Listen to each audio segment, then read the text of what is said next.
M6 et Pionnière présente M6 Turbo.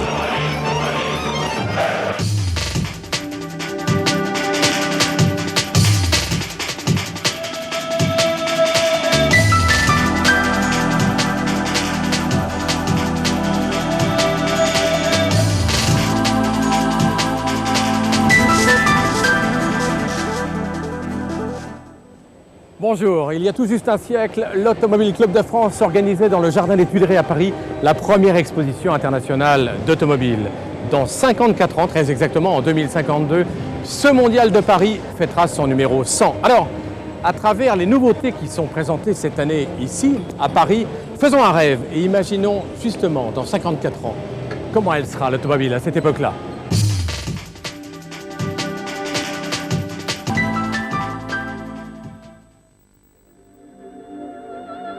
Chez Alfa Romeo, cette fin de siècle est placée sous le signe du renouveau. Ainsi, en moins de 5 ans, la gamme du fougueux constructeur italien a-t-elle été entièrement revue. Du 109 donc chez Alfa qui présente au mondial sa toute nouvelle 166. Cette berline haut de gamme, destinée à remplacer la vieillissante 164, s'offre une ligne séduisante. Plus longue de 6 cm que son aînée, elle a été élaborée sur la plateforme de la Lancia Kappa et dispose des motorisations de la 156. Un cocktail réussi qui devrait lui permettre de pouvoir affronter la concurrence sans aucun complexe. Son habitacle spacieux est particulièrement soigné et l'on y retrouve tout le savoir-faire italien en matière d'élégance. Il s'offre en prime quelques détails bien pensés comme l'airbag passager déconnectable ou l'écran de système GPS intégré à la console centrale. Sous le capot, on a le choix entre un 4 cylindres 2 litres de 155 chevaux, un V6 2,5 litres de 190 chevaux et un autre V6 3 litres de 230 chevaux, ou encore un 5 cylindres 2,4 litres turbo diesel à injection directe Common Rail de 136 chevaux. Enfin, sachez qu'elle dispose en option d'une boîte de vitesse auto-adaptative à commande séquentielle baptisée Sportronic, de quoi justifier la légendaire réputation sportive de la marque qui propose la première version de la 166 à partir de 175 000 francs.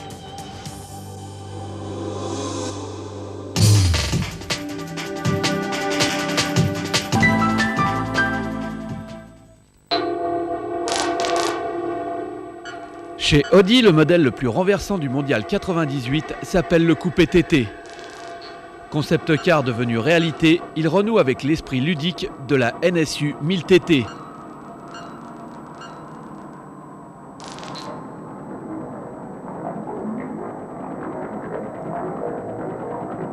Extrêmement compact avec ses 4,04 m de long pour 1,76 m de large et seulement 1,35 m de haut, cette boule de nerf offre pourtant un vrai coffre accessible grâce à un haillon très pratique et 4 places aux dimensions réduites à l'arrière. Pénétrer dans l'habitacle de ce coupé, c'est un peu comme enfiler un casque intégral de moto. On s'y sent immédiatement à son aise, mais la visibilité est réduite. L'instrumentation a été simplifiée avec des cadrans ronds et la sécurité passe par un équipement complet avec 4 airbags, l'ABS et l'anti-patinage. Il n'en faut pas moins pour maîtriser la puissance du moteur 4 cylindres turbo 1,8 litre 20 soupapes qui délivre 180 chevaux dans sa version la plus sage et 225 dans la version Quattro à traction intégrale permanente. Vendue de 197 000 à 250 000 francs, la TT est déjà l'objet de toutes les convoitises.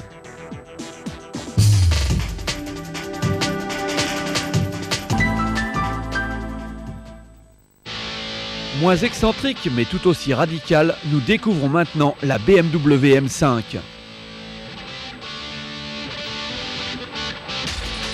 Version hyper musclée de la tranquille série 5, cette sportive au gros cœur se montre pourtant discrète avec sa carrosserie à peine retouchée et ses roues de 18 pouces. Ainsi, seul le sigle M5 placé sur le coffre et les sorties d'échappement à 4 embouts permettent de l'identifier à coup sûr. Ainsi, tant que l'on n'a pas soulevé le capot, cette tonique teutonne se contente d'offrir une silhouette de bourgeoise BCBG. Mais il ne faut surtout pas se fier aux apparences puisque la M5 dispose d'un moteur V8 32 soupapes de 5 litres qui annonce 400 chevaux. De quoi lui permettre des performances de très haut niveau puisqu'elle peut atteindre 250 km/h et passer de 0 à 100 en 5 secondes 4. Cette sportive élégante est vendue un peu moins de 520 000 francs. On parle toujours performance chez BMW avec cette fois le tout nouveau moteur 6 cylindres turbo-diesel qui équipe la dernière version de la 530 et de la 730D. Cette mécanique hyper sophistiquée revendique le titre de diesel le plus rapide du monde. Il faut dire qu'avec ses 184 chevaux, ce 3 litres à injection directe Common Rail, équipé d'un échangeur d'air, peut franchir la barre des 1000 mètres départ arrêté en 28 secondes 8 et atteindre 225 km/h en pointe. Mais l'aspect économique a lui aussi été soigné puisqu'il se contente d'une consommation moyenne de 7 litres d'eau au 100 km. Un véritable record qui montre que le diesel a encore de beaux jours devant lui. Dans cette version, la 530 est vendue 249 500 francs et la 730D 344 000 francs.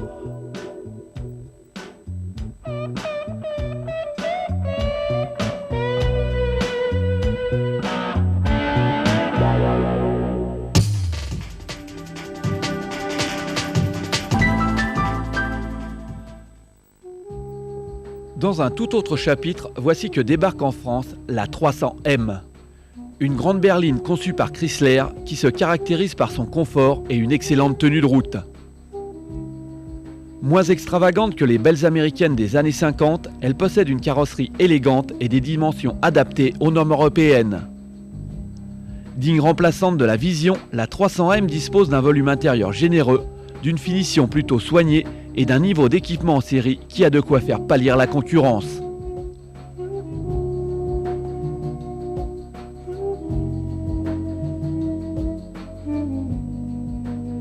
Si l'on ajoute à cela une motorisation V6 de 251 chevaux pour la version 3,5 litres qui est vendue 265 000 francs et de 200 chevaux pour la petite 2,7 litres vendue pour sa part 235 000 francs, on se dit qu'il n'est plus nécessaire d'avoir un oncle d'Amérique pour rouler dans une berline originale.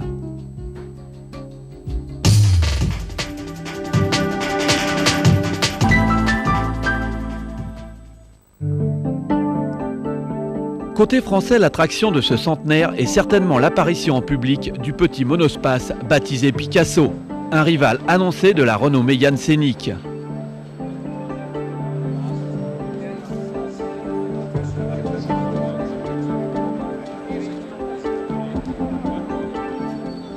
Plus long de 14 cm que son concurrent, le Xara Picasso innove d'abord par son appellation qui fait référence à l'un des plus grands artistes du XXe siècle et qui donne ainsi une nouvelle dimension à la marque Citroën en lui insufflant l'image créatrice du célèbre peintre.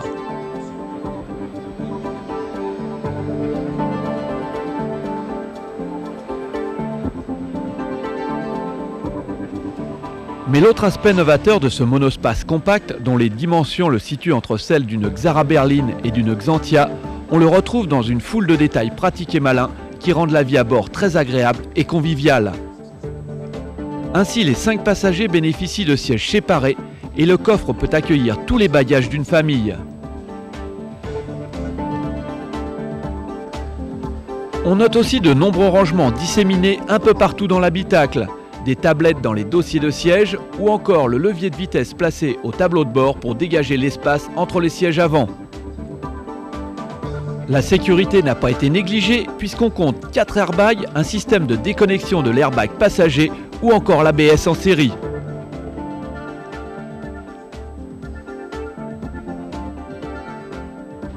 Question moteur, il s'offre le tout nouveau 4 cylindres turbo-diesel HDI à injection directe Common Rail de 90 chevaux. Dommage qu'il faille encore attendre un an pour que Citroën commercialise son Xara Picasso, car le tableau que l'on vient de vous en brosser est assurément celui d'une œuvre d'art à faire partager au plus vite.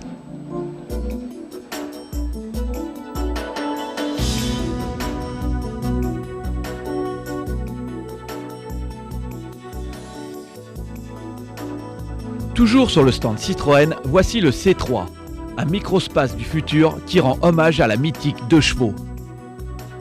Selon une rumeur qui n'en finit plus de galoper, ce concept car rondouillard et jovial pourrait préfigurer une petite citadine de demain.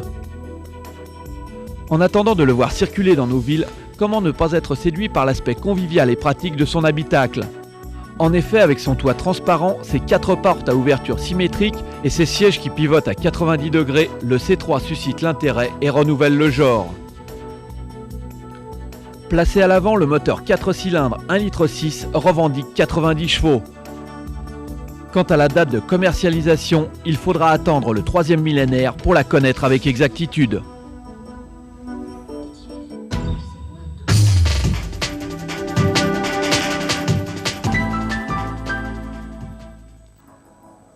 Au pays du matin calme, traduisez la Corée, on préfère oublier le futur pour se concentrer sur le présent. Ainsi, chez Daewoo, la cible visée s'appelle la Renault Twingo. Et pour être sûr de l'atteindre, la Matiz a fait appel à l'italien Giugiaro pour dessiner sa robe. Aussi compacte et arrondie que la petite française, avec ses 3,49 m de long, elle a l'avantage d'offrir 5 portes et 5 places avec un étonnant niveau d'habitabilité.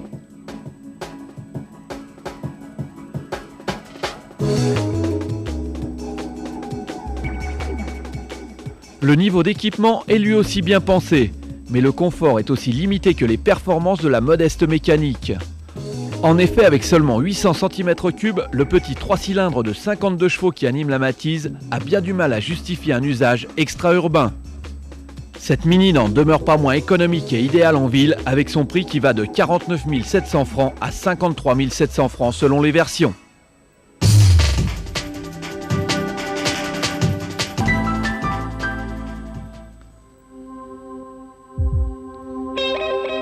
Si l'on devait décerner un premier prix en matière d'audace stylistique, c'est à n'en pas douter le Fiat Multipla qui décrocherait la timbale.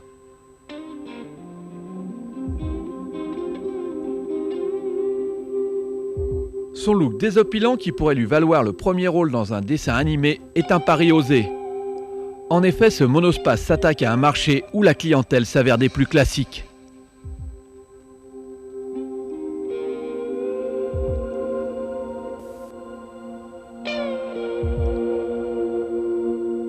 Coup de bluff ou coup de génie de la part des designers de Fiat, il est encore trop tôt pour juger. Une chose est pourtant sûre, le Multipla est aussi original à l'extérieur qu'à l'intérieur. Ces 2 rangées de 3 sièges placés côte à côte sont là pour le prouver. Quant à la modularité, on annonce, tenez-vous bien, 350 aménagements possibles. Là encore du jamais vu dans une voiture qui mesure seulement 3,99 m.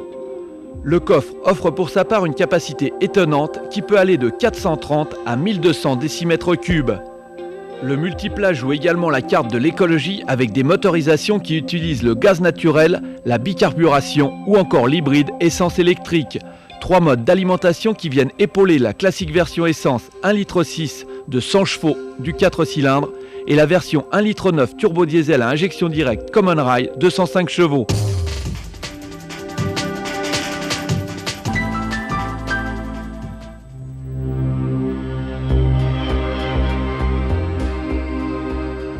Tout aussi intéressante, quoiqu'ayant choisi une voie différente, la Ford Focus imaginée par le français Claude Lobau devrait permettre aux géants américains d'imposer de nouvelles références sur un segment jusqu'ici dominé par les constructeurs européens.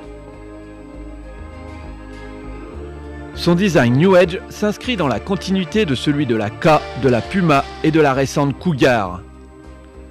Ses angles vifs peuvent surprendre, mais on s'y habitue très vite. Quant à son habitacle aux lignes résolument épurées, c'est un exemple d'habitabilité et d'esthétique. Sous son capot qui ferme à clé, la Focus propose 4 moteurs essence de 75 à 130 chevaux et un tout nouveau 1,8 litre TDI de 90 chevaux. Dans sa version 1.4 Zetec SE, la Ford Focus est proposée à partir de 88 000 francs.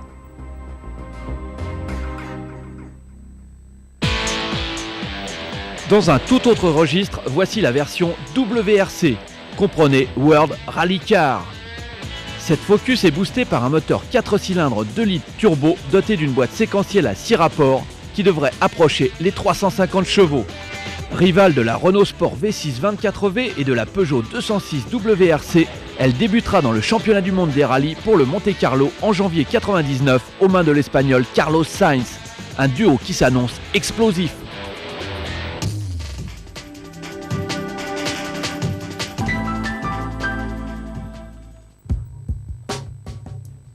Retour au calme avec la surprenante étude de style Euro 1 de chez Hyundai. Ce roadster aux lignes simples est le premier concept car réalisé par le Bureau européen de style du constructeur sud-coréen.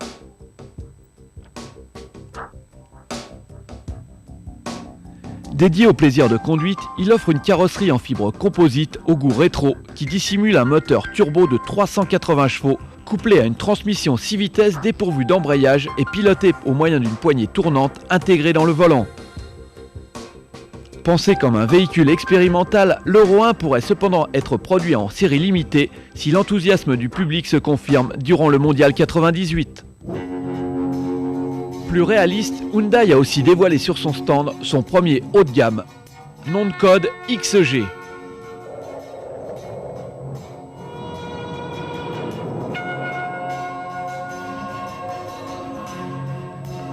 Cette berline luxueuse s'attaque au BMW Série 5, Audi A6 et autres Mercedes classe E.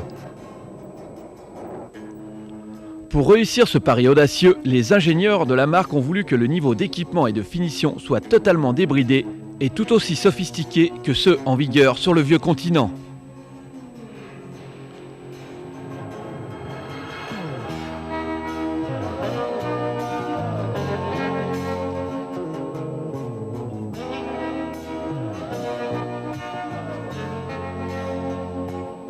C'est pourquoi la XG dispose d'un ABS, d'un anti-patinage et d'un système GPS. Côté mécanique, elle s'offre un moteur V6 de 2,5 litres développant 163 chevaux ou une version 3 litres de 182 chevaux. Là encore, c'est son succès rencontré lors du Mondial de Paris qui décidera ou non de l'avenir de ce modèle sur les marchés européens.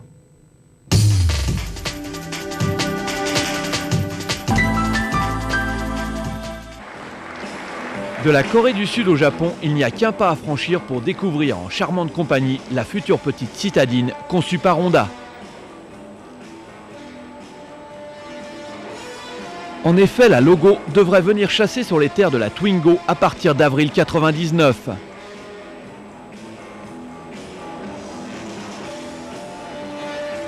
En attendant, c'est avec la nouvelle Accord que le constructeur japonais entend augmenter ses parts de marché.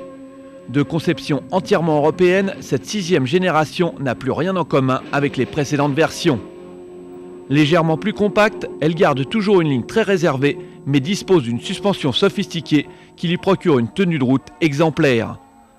Dans sa version R, le 4 cylindres annonce 212 chevaux, contre 105 pour le 2 litres turbo-diesel à injection directe et de 116 à 147 chevaux pour les 3 autres modèles essence. Côté tarif, la 1,8 litre VTEC est proposée à 149 800 francs et la Type R à 198 300 francs.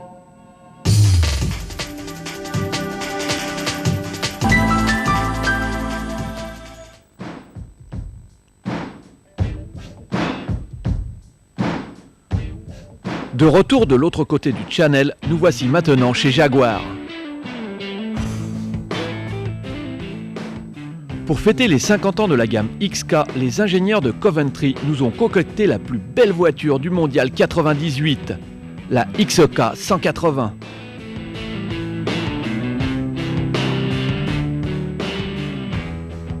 Véritable bijou de technologie, ce félin racé s'inspire des légendaires roadsters Jaguar des années 50 et 60.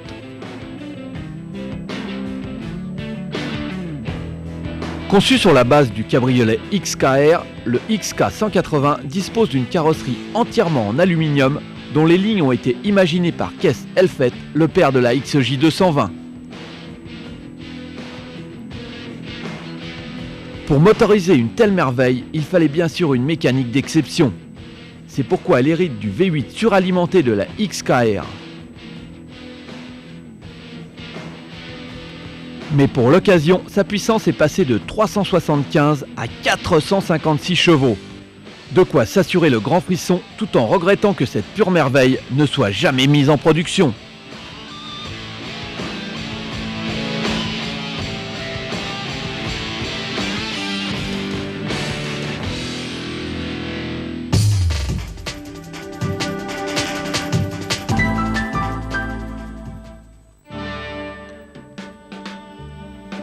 On reste toujours en Angleterre pour découvrir cette fois le Land Rover Discovery.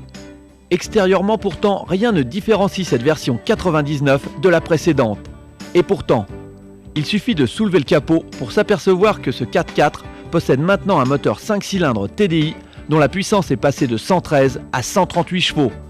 Un gain d'autant plus appréciable que désormais 80% du couple est disponible entre 1300 et 3900 tours. Il faut y ajouter une suspension à correcteur d'assiette, un contrôleur actif du roulis et d'adhérence en descente, ainsi qu'une suspension anti-patinage électronique sur les 4 roues.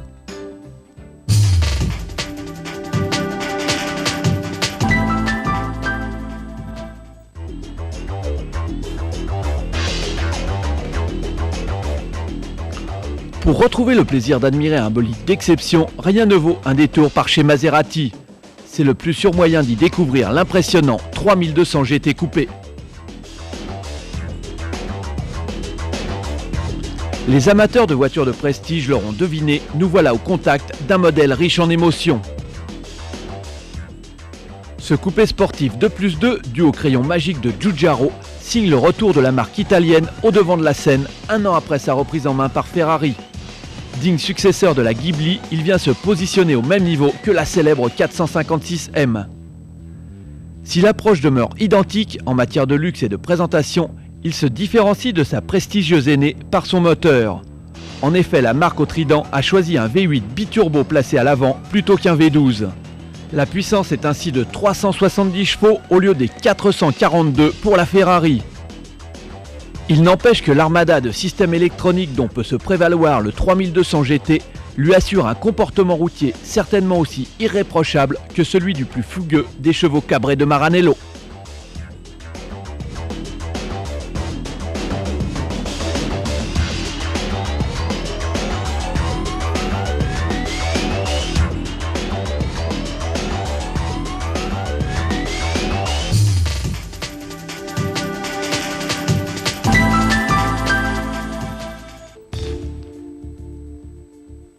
La vocation moins élitiste du Mazda Demio devrait lui permettre de dépasser rapidement le succès d'estime.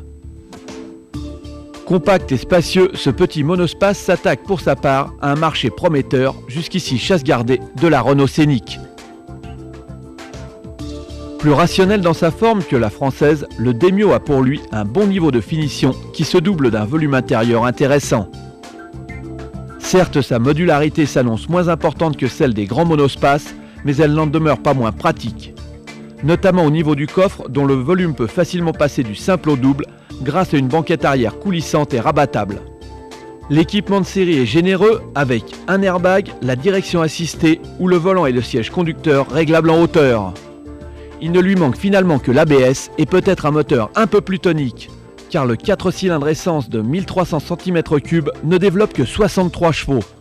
À défaut d'offrir des performances d'avion de chasse, le Demio se montre économique à la pompe et à l'achat, puisqu'il est proposé à seulement 74 900 francs. On reste chez Mazda avec la 323F Sportwagon. Ce modèle d'exposition est destiné à promouvoir l'image de la nouvelle gamme 323. Son style résolument sportif est dû à la présence d'éléments aérodynamiques de carrosserie comme le bouclier avant qui intègre le spoiler, les bas de caisse et le bouclier arrière, ainsi que des jantes en alliage léger de 17 pouces. L'habitacle est sobre et la console centrale s'enorgueillit de la présence d'un système de navigation par satellite. Les sièges arrière coulissants font partie des détails que l'on aimerait voir reproduits en série. Reste que pour la mécanique, cette 323F fait appel aux 4 cylindres 16 soupapes 2 litres de la 626 dont la puissance a été portée à 135 chevaux.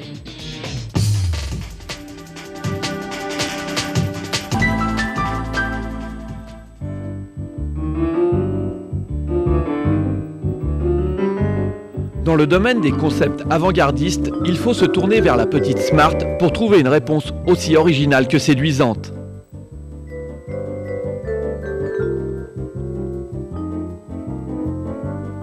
Annoncée comme le Messie, dont la vocation est de sauver les automobilistes de l'enfer de la circulation urbaine, cette micro-citadine aux allures de voiturette sans permis représente avant tout un audacieux pari industriel. En effet, avec ses 2,50 m de long, elle n'offre que 2 places et un coffre aux dimensions ridicules qui ne devrait pas faire le bonheur de la ménagère, surtout si elle a moins de 50 ans. Il n'empêche que malgré sa taille de lilliputienne, la Smart sait se montrer généreuse pour les passagers.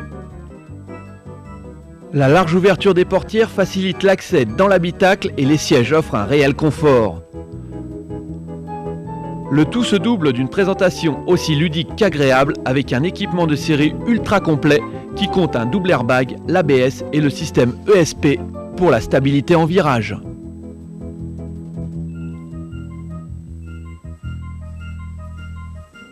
Autre curiosité, la présence d'un minuscule moteur 3 cylindres turbo de 599 cm3 qui développe de 45 à 55 chevaux. Elle dispose aussi d'une boîte 6 rapports semi-automatique à commande séquentielle dépourvue de pédale d'embrayage pour simplifier encore plus la conduite. Autant d'arguments technologiques de pointe séduisants mais qui sont remis en cause par des tarifs plutôt élevés puisqu'ils vont de 57 400 francs à 69 950 francs.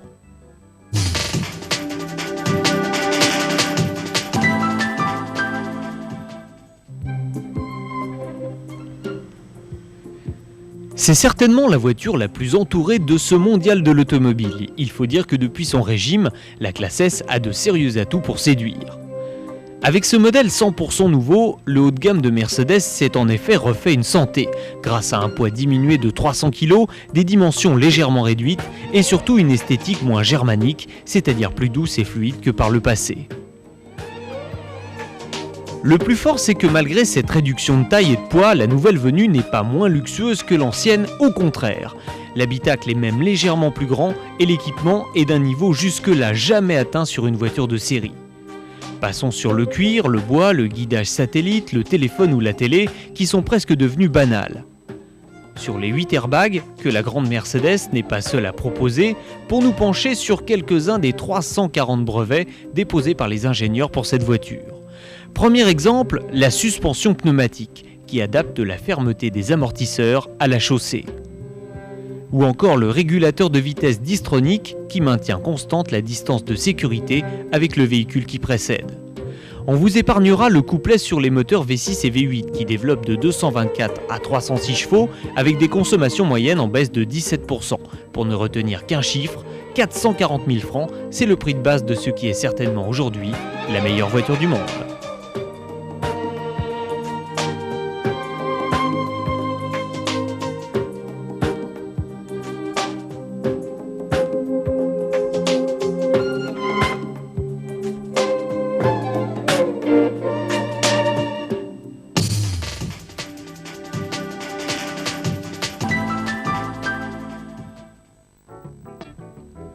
Autre concurrent du Renault Scénic, le Mitsubishi Space Star s'attaque au marché des monospaces compacts avec des arguments bien différents de ceux de son concurrent français. Ce modèle plutôt élégant, fabriqué aux Pays-Bas sur la base de la Charisma, ne propose en effet pas de moteur diesel ni de sièges séparés à l'arrière. À la place, le Space Star offre un moteur essence à injection directe qui ne nous a pas réellement convaincus sur la Charisma et une banquette arrière coulissante et fractionnable, pratique certes, mais qui ne propose pas autant de solutions que des sièges séparés. En revanche, en 4,03 m de long, l'habitabilité est un peu supérieure à celle de son rival français. Et à équipement égal, le Space Star est un peu moins cher, de 79 900 francs à 109 900 francs en 1,3 litre 86 chevaux et à partir de 119 900 francs en 1,8 litre GDI.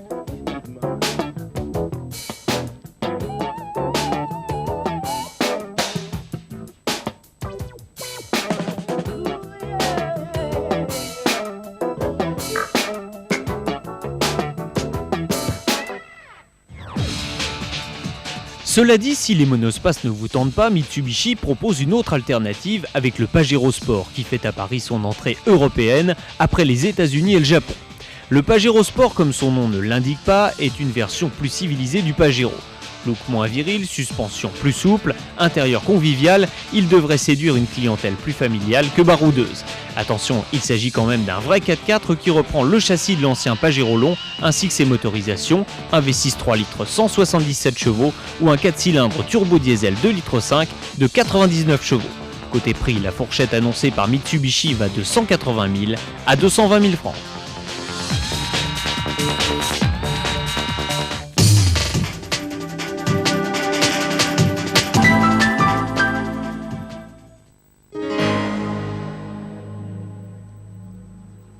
Chez Nissan cette année, le slogan « C'est inventer le futur pour mieux construire le présent ». Cela explique la présence sur le stand du constructeur japonais de ce concept car baptisé du nom étrange de Kicks. Tendance du marché oblige, le Kicks est un petit monospace qui succombe à la mode du edge design. Ses formes sont donc tranchantes et apportent une petite touche sportive à ce monovolume de 3,65 m de long, soit 12 cm de moins qu'une Clio. À l'intérieur, on a cherché à diminuer l'importance visuelle de la planche de bord pour augmenter encore l'impression d'espace. Les écrans d'information sont donc intégrés et le volant inhabituellement petit. Enfin, ce que l'on ne voit pas, c'est que le Kicks est écologique avec son petit moteur turbo-diesel à injection directe et turbo à géométrie variable qui développe 80 chevaux pour une consommation d'environ 3 litres au 100.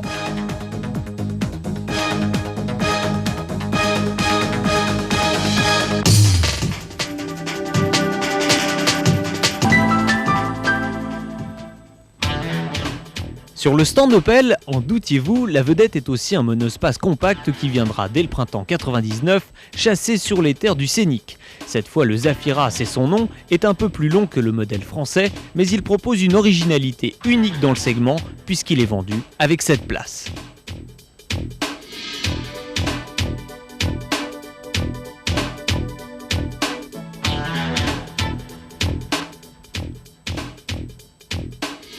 La dernière rangée de sièges, et c'est là la grande force du Zafira, peut même s'escamoter sans démontage dans le plancher du coffre et dégager un vaste espace de chargement dont la capacité est elle aussi modulable grâce aux 3 places du second rang qui sont montées sur des glissières et peuvent coulisser de 20 cm. Banquette reculée à fond, on dispose ainsi de 490 litres de volume de coffre qui peuvent passer à 640 litres lorsqu'on avance les sièges au maximum. Enfin, en configuration 2 places, le Zafira offre 1700 litres utiles, soit la capacité d'un utilitaire. La qualité principale de ce monospace compact Opel, c'est donc sa polyvalence, à défaut d'une certaine originalité. C'est classique mais de bonne facture et bien présenté, comme les motorisations modernes mais peu exaltantes, qui vont du 1,6 litre 16 soupapes 100 chevaux au turbo-diesel à injection directe, qui développe également 100 chevaux.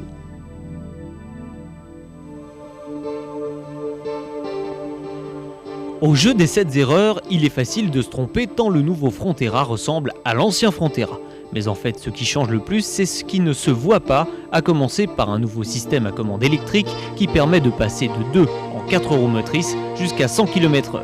Et puis surtout avec les motorisations, avec de nouveaux turbo-diesel à injection directe et même un 3 litres TDI 16 soupapes à injection Common Rail qui développe la bagatelle de 159 chevaux. Hélas, ce super diesel est réservé au luxueux Montray non commercialisé en France.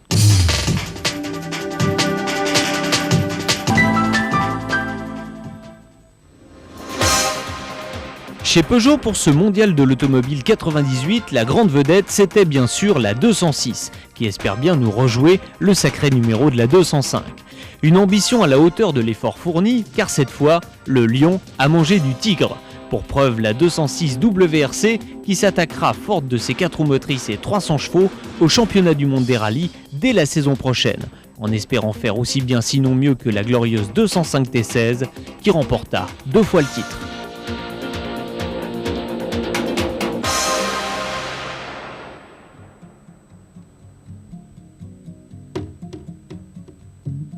Ne courez pas, celle-là non plus n'est pas, ou plutôt pas encore, chez votre concessionnaire. L'escapade préfigure en effet ce que pourrait être un petit break de loisir sur base 206. Sa garde au sol surélevée de 5 cm lui permet en effet quelques audaces en tout terrain, bien que ce ne soit qu'un 2 roues motrices. Et son style particulièrement ludique veut marier l'automobile, ou plutôt ses occupants, à la nature. Les surfaces vitrées sont ainsi larges, avec un pare-brise qui remonte jusque sur le pavillon et que prolonge un toit ouvrant. L'intérieur est également très lumineux, avec des matériaux clairs et d'aspect doux, comme le cuir ou l'alcantara. Pour l'instant, en stade de prototype, l'escapade débouchera peut-être sur un modèle de série, comme cela va être le cas pour le Roadster vainqueur. La décision, c'est le public qui la détient, alors à vous de jouer. Après la famille chez Peugeot, on a également pensé aux sportifs, avec la 206 S16, qui fait son entrée en fanfare au mondial. Ici, le morceau de choix, c'est bien sûr le moteur 2 litres 138 chevaux qui devrait l'emmener à près de 210 km/h et lui faire avaler le 1000 mètres départ arrêté en moins de 30 secondes. Par rapport à feu la 205 GTI, l'innovation c'est le luxe, puisque l'habitacle de la 206 S16 s'habille de cuir, d'alcantara et même d'aluminium.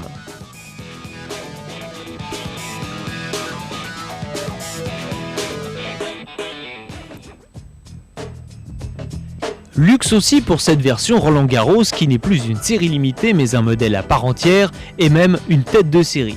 Le gros intérêt de cette version, outre les qualités propres à toute la gamme 206, c'est-à-dire une bonne habitabilité, une excellente finition et un confort irréprochable, c'est son pavillon panoramique en verre. Une large ouverture sur le monde, doublée à l'intérieur d'un rideau à manœuvre électrique pour éviter les insolations en plein set. Dans l'habitacle, pas de terre-battue, rassurez-vous, mais là aussi du cuir et de l'alcantara, une clim automatique, un essuie-glace automatique à capteur de pluie ou des vitres électriques. Hélas, le moteur est le 1,4 litre 75 chevaux, un tout petit peu juste en performance.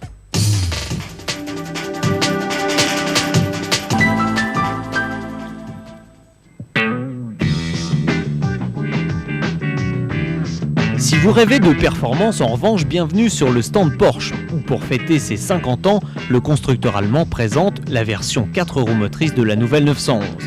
Déjà particulièrement efficace en simple propulsion, la 911 Carrera 4 s'annonce donc comme redoutable, avec son 6 cylindres 3,4 litres de 300 chevaux et surtout la répartition de la puissance sur les roues avant par l'intermédiaire d'un viscocoupleur. Cette augmentation sensible de la force latérale admissible en virage a d'ailleurs poussé Porsche à adopter sur la Carrera 4 un nouveau système de gestion de la stabilité un peu similaire à l'ESP Mercedes. La sécurité devrait donc faire un grand pas en avant et la 911 devenir une voiture que l'on pourra enfin mettre entre toutes les mains, à condition bien sûr qu'elle soit fortunée, 580 000 francs sans option.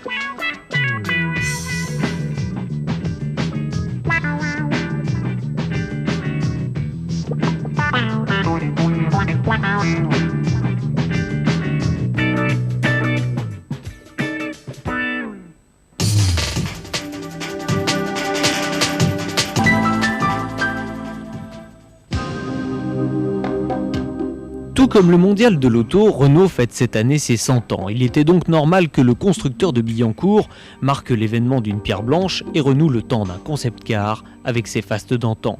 Car le saviez-vous, mais dans les années folles, les 40 chevaux de la marque aux losanges s'attaquaient sans vergogne aux monuments qu'étaient les Rolls ou les Hispano-Suiza. Ce retour aux sources, comprenez ce retour au luxe, est aujourd'hui symbolisé par le prototype Velsatis. Avouons-le, nous avons pas mal été déroutés, pour ne pas dire rebutés, par le dessin pour le moins étrange de la voiture. Mais une fois le choc passé, la Velsatis mérite qu'on s'y attarde. De l'extérieur, il n'y a, à notre sens, que le pare-brise qui se prolonge sur le pavillon qui mérite un quelconque intérêt. Mais à l'intérieur, tout change.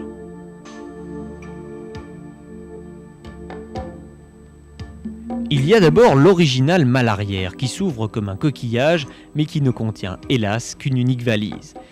Il y a ensuite les portes démesurées qui avancent et pivotent à la fois pour faciliter l'accès aux 4 places, puis les sièges avant qui s'escamotent d'une simple pression pour rejoindre les véritables fauteuils arrière. Il y a aussi les matériaux nobles qui garnissent l'habitacle, bois, ivoire végétal, cuir. Il y a enfin l'équipement, mariage de haute technologie et de raffinement, avec cette console qui cache un ordinateur et un lecteur de DVD, ce tableau de bord escamotable, ces écrans vidéo ou encore, symbole de l'art de vivre français, ces coffres qui abritent champagne et flûte en cristal.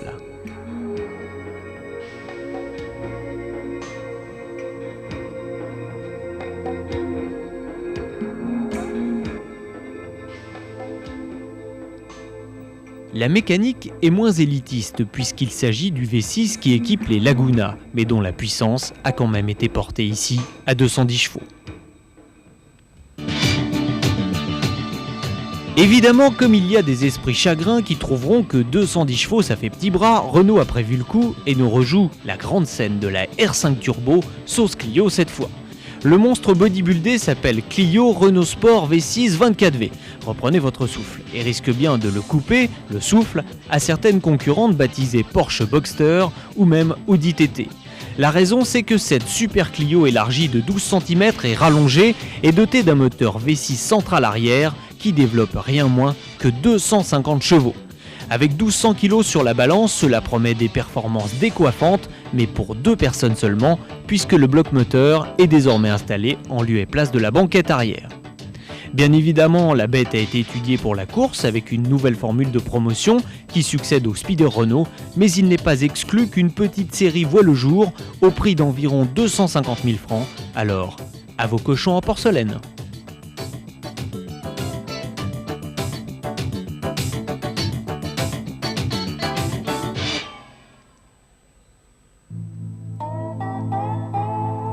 Enfin, et là c'est nettement plus raisonnable, Renault dévoile au mondial la 2e génération de la petite Twingo.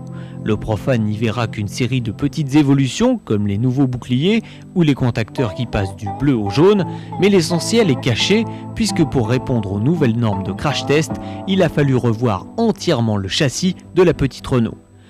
30 kg d'acier à haute limite élastique, 2 airbags à retenue programmée et des prétentionneurs de ceinture en font désormais un modèle sûr, qui se double avec la version initiale d'un modèle luxe qui sortira en janvier 1999.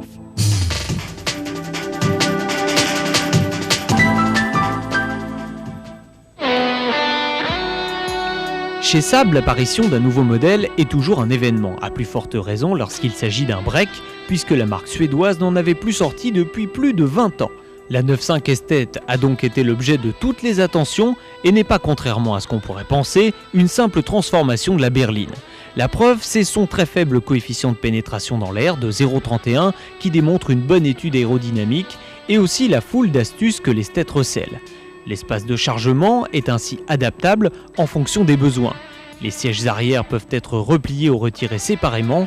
Le chargement est également facilité par la faible hauteur du plancher qui, en option, peut coulisser de 50 cm vers l'extérieur.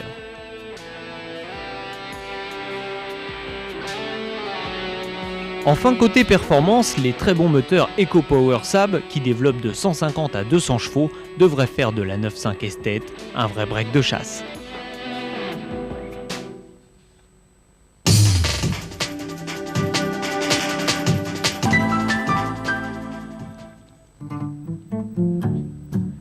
C'est une des vraies bonnes surprises de ce salon car on n'attendait pas la Seat Toledo à telle fête.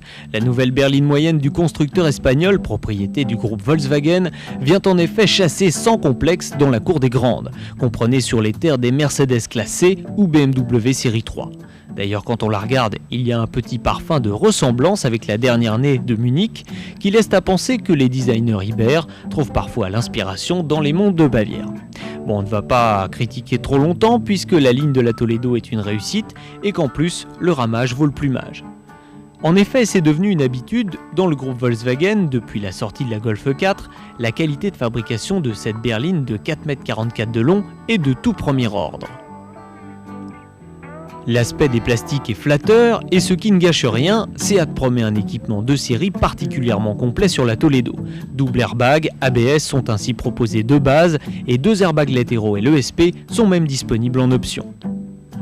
Si on ajoute que la belle Ibère a du coffre, au propre comme au figuré, avec une malle arrière de 500 litres et des moteurs VV TDI ou essence allant de 90 à 150 chevaux, on comprend que la concurrence se fasse du souci, d'autant que, comme toujours, les prix devraient chez Seat être un argument massue.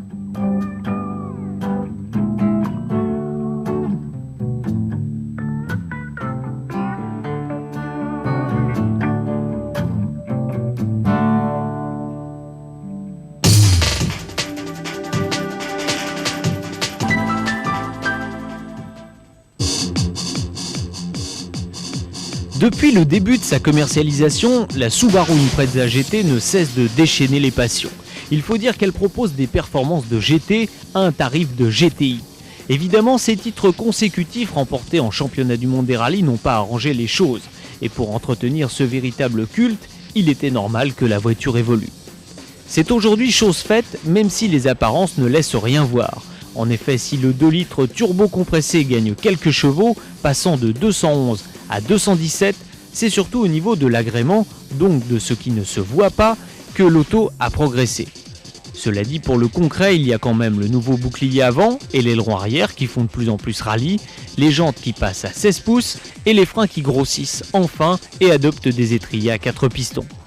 C'est peut-être du chinois pour ceux qui ne sont pas des spécialistes, mais pour les autres ça cause. Ça cause même fort car la bête dévore le 0 à 100 en 6 secondes 3 et devrait ridiculiser bon nombre de voitures plus puissantes sur les petites routes tourmentées.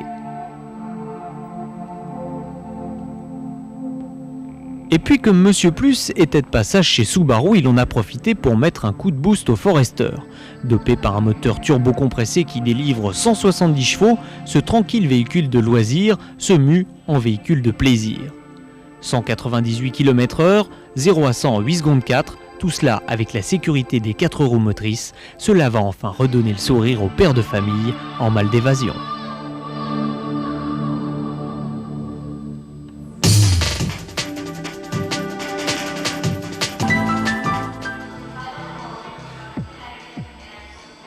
Tout comme les monospaces, les 4x4 ont le vent en poupe et particulièrement les 4x4 citadins. Suzuki, qui a inventé le concept il y a bientôt 30 ans, s'était fait rattraper par la concurrence ces derniers temps, ce qui a certainement motivé l'arrivée du Jimny sur notre marché. Déjà star des ventes au Japon, ce micro 4x4 de 3,62 m de long entend donc bien tailler les croupières à nos 106 et autres Twingo nationales, dont il partage à peu de choses près les dimensions. La différence, c'est que lui est à l'aise partout, de la jungle des villes à l'enfer des bourbiers, en passant par l'asphalte des routes.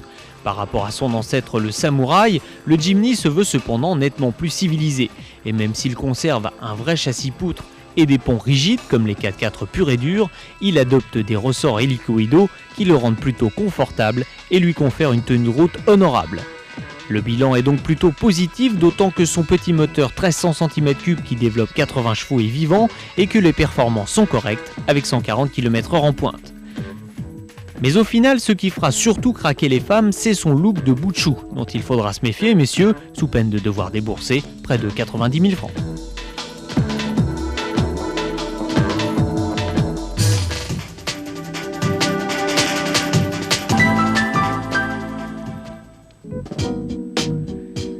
C'est une des plus grandes stars de ce mondial de l'auto et pourtant sa taille est des plus réduites. La Toyota Yaris est en effet un double pari, celui d'imposer dans un premier temps cette petite voiture originale sur le marché européen, puis d'y démarrer sa construction dès 2001 dans l'usine de Valenciennes. Extrapolée d'un concept car baptisé Funtime et présenté au salon de Francfort l'an passé, la Yaris est une vraie boîte à idées. Sa forme tout d'abord sort des sentiers battus et suit la voie empruntée par Ford avec le Edge Design. Sa fabrication ensuite fait appel à des process qui permettent d'économiser un temps précieux et donc de réduire les coûts. Sa conception enfin est un concentré du savoir-faire de Toyota. Sous le capot on trouve ainsi un petit moteur de seulement 1 litre de cylindrée, mais qui grâce à sa distribution variable intelligente développe 68 chevaux, soit l'équivalent d'un 1400 cm3 classique. À l'intérieur, la Yaris n'est pas en reste, avec un tableau de bord anticonformiste dans sa forme et dans sa présentation. Le compteur de vitesse, le compte-tours et la jauge de carburant font en effet appel à des afficheurs numériques tridimensionnels qui donnent à l'ensemble un aspect Star Trek du plus bel effet. En tout cas, nous on aime, de même que les multiples rangements malins qui font vraiment de cette petite Toyota une voiture à vivre.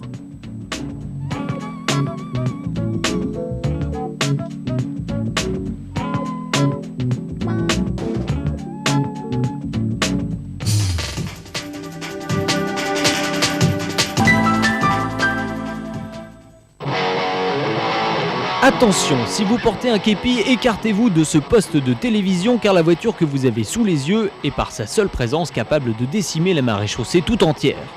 Trêve de plaisanterie, ce monstre qui répond au doux nom de Speed 12 et qui est fabriqué par le petit constructeur de voitures de sport britannique TVR est aujourd'hui la voiture de série la plus puissante du monde. Sous cette carrosserie exubérante se cache en effet un V12 7,7 litres qui développe, tenez-vous bien, 800 chevaux. Il fait dévorer aux 1000 kg de ce bolide les 1000 mètres départ arrêtés en 18 secondes et l'emmène à plus de 360 km/h. Ce n'est pas un fantasme mais un modèle bien réel qui va être produit en série et vendu au prix de 1 600 000 francs, ce qui fait quand même 4 500 francs du kilomètre.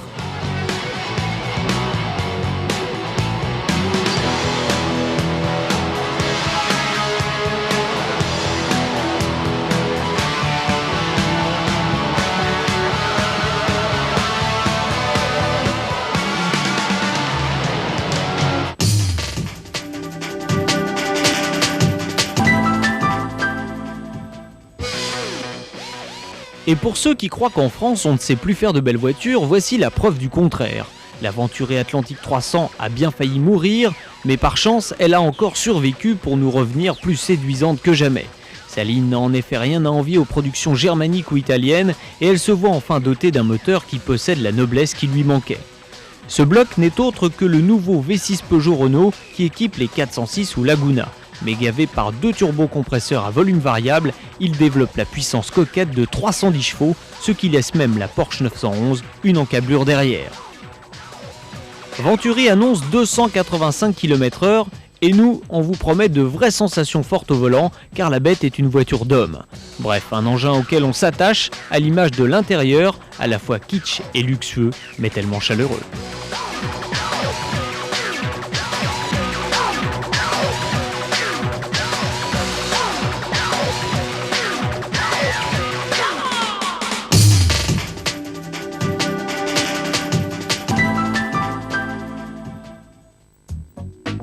Chez Volkswagen, la QV98 du mondial de l'automobile est un grand cru, puisqu'en plus d'Audi et de Seat, le groupe présente, sous la marque Volkswagen cette fois, 2 premières mondiales et une première européenne fort attendue.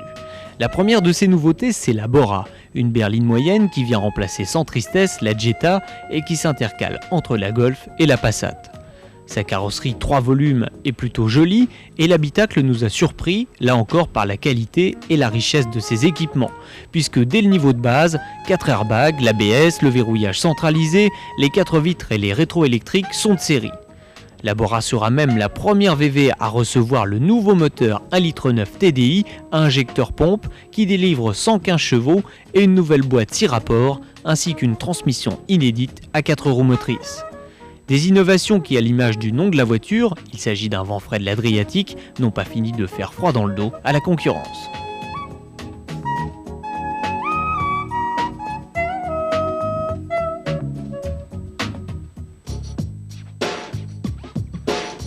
A priori simple Seat Arossa, enjolivée par une nouvelle frimousse plus sympathique avec ses grands yeux ronds, la petite Lupo est plus intéressante qu'il y paraît. Ce concentré de Volkswagen est tout simplement la voiture la plus économique au monde. Équipée dès le printemps 99 d'un nouveau moteur 3 cylindres turbo-diesel à injection directe haute pression avec injecteur pompe, elle ne consommera en effet pas plus de 3 litres au 100 en cycle normalisé. Avec les 34 litres de son réservoir, on pourra donc effectuer plus de 1000 km, ce qui n'a pas fini de désoler les percepteurs. Cette voiture fiscalement incorrecte a de plus la conscience tranquille car elle pollue très peu. Si on ajoute qu'en plus, elle développe 61 chevaux, roule à 165 km/h et est équipée d'une boîte séquentielle à 5 rapports, preuve est faite que c'est dans les Lupo qu'on fait la bonne soupe.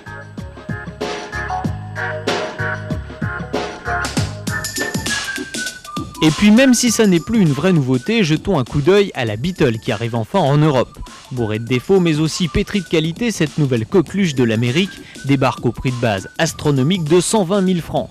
C'est très cher mais ça marchera sûrement, tant sa bouille est sympathique. En plus, pour avoir fait pas mal de kilomètres à son bord, on peut vous dire que c'est une bonne voiture, alors quand on aime...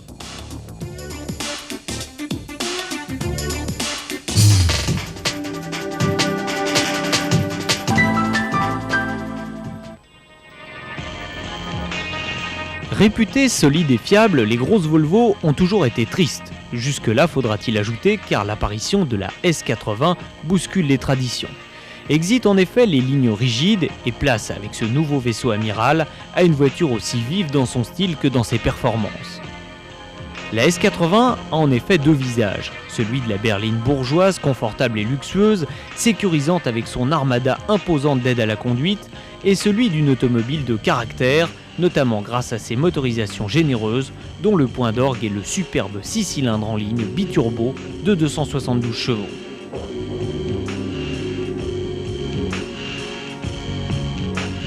Placée curieusement en position transversale avant, cette mécanique donne des ailes à la pourtant lourde S80. Volvo s'est donc réellement dévergondé avec ce nouveau modèle, mais le péché de gourmandise coûte cher, de 188 000 à 345 000 francs.